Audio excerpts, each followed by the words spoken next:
Ang pagsamba po is about remembering kung ano ang nagawa ng Diyos sa iyong buhay. Tanong, ano-ano ang mga nagawa ng Diyos sa buhay mo?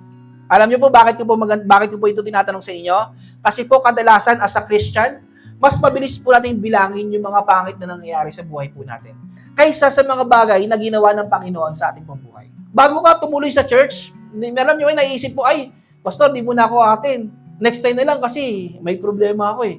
Pastor, next time na lang ako atin kasi meron akong asikasuhin eh.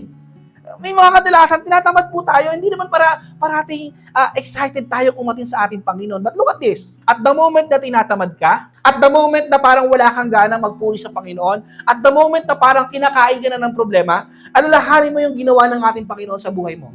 I tell you, magkakaroon ka ng mas maraming dahilan para magsamba at magpasalamat sa Diyos.